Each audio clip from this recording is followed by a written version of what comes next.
Hello. Aujourd'hui on se retrouve pour une nouvelle vidéo. Comme je vous avais dit la dernière fois, on va parler du fait que je sois devenue famille d'accueil pour un petit chat, d'où la raison pour laquelle il y avait une litière, etc. chez moi la dernière fois dans mon dernier vlog. Si vous l'avez pas vu, n'hésitez pas à cliquer sur le petit juste en haut. Voilà, comme ça au moins vous saurez le pourquoi du comment.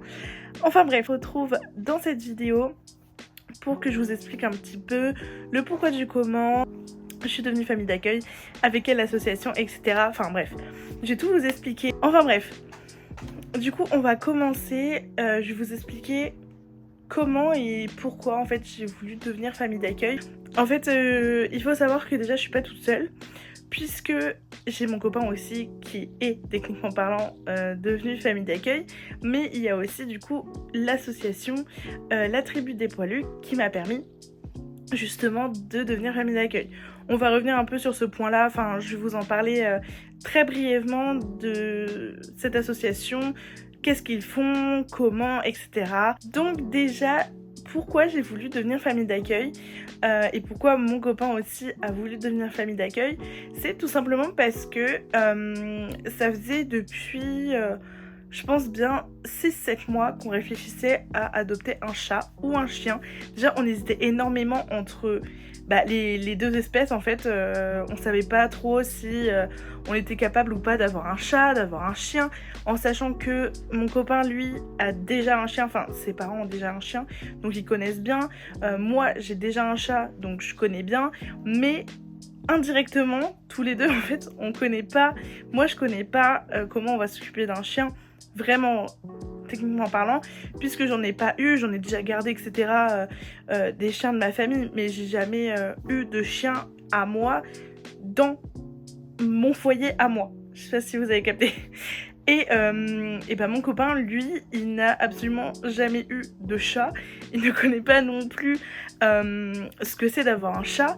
Donc, en fait, on était embêtés là-dessus parce que je me suis dit, j'ai toujours rêvé d'avoir un chien. Ça fait depuis des années-lumière que j'en veux. Mais en fait, je savais pas vraiment si j'étais capable de m'occuper d'un chien parce que c'est totalement autre chose qu'un chat. Et lui, bon, il savait que techniquement parlant, il était quand même plus apte à s'occuper d'un chien, certes, mais un chat c'était totalement aussi possible pour lui, puisque techniquement pour nous, un chien c'est toujours plus compliqué qu'un chat à s'occuper, vu qu'un chat est indépendant, on n'a pas besoin de le sortir, on n'a pas besoin de se promener etc avec lui, de trop faire d'activités, malgré qu'on puisse en faire en fait avec un chat. Pour nous c'était pas le but, voilà, on voulait pas un chat en laisse ou quoi que ce soit, enfin voilà, c'était pas du tout le but c'était que notre chat reste tout de même libre, indépendant, enfin voilà, un chat quoi. Donc ça c'est la première raison de pourquoi on voulait devenir famille d'accueil, c'était parce qu'on souhaitait du coup adopter un animal. Le fait de ne pas adopter en fait un animal, vous voulez juste pas acheter un animal. Acheter et adopter n'ont rien à voir, enfin rien à voir. Techniquement parlant si, parce que au final on a un animal, mais on l'a pas eu entre guillemets, même si c'est pas des objets, vous avez compris, on l'a pas eu de la même manière. Tout simplement parce que il y en a déjà beaucoup trop à la SPA, mais c'est pas seulement la SPA, c'est-à-dire qu'il y a d'autres associations qui s'occupent aussi de sauver des animaux, et techniquement parlant, il y en a beaucoup des assos, mais au bout d'un moment, ils ont plus de place. Le seul problème à ce moment-là de notre vie, c'est que mon copain lui est en alternance, moi aussi, on gagne littéralement pas des 100 et des 1000, donc on s'est dit comment on fait, parce que un chat, mais comme un chien, surtout un chien, il faut énormément de choses, d'accessoires entre guillemets. Encore une fois, c'est pas des objets, mais vous allez comprendre ce que j'entends par accessoires. C'est-à-dire qu'au niveau des croquettes, au niveau des paniers pour chat, paniers pour chien, les bols de croquettes, enfin tout, en fait, ça coûte cher. Cher, je m'entends, d'accord, hein, on n'allait pas lui acheter des trucs hyper technologiques, je sais pas quoi. Certes, c'était pas le cas, mais ça reste tout de même cher. Sur le long terme, on s'est dit les croquettes, etc., ça peut coûter cher, surtout pour les races. En tout cas, par exemple, de chiens qu'on voulait, ça allait forcément nous coûter un bras. Et littéralement, à ce moment-là de notre vie, on pouvait pas se le permettre. Donc, ce qu'on a fait, c'est que on réfléchissait, enfin franchement on a on a réfléchi pendant énormément de mois. Moi c'est vrai que ça fait quasiment depuis que je vis sur Saint-Malo, donc ça fait 3 ans maintenant quasiment que je réfléchis en fait à adopter un animal. Et donc en fait je me suis dirigée vers eux pour leur demander voilà est-ce que ce serait possible, en sachant que là j'ai déménagé, en sachant que voilà on n'est pas non plus richissime, hein. Enfin je n'appelle pas ça riche non plus, mais je veux dire on n'a pas assez d'argent, en tout cas pour nous, de ce qu'on pense être assez pour un animal, on ne pensait pas avoir assez.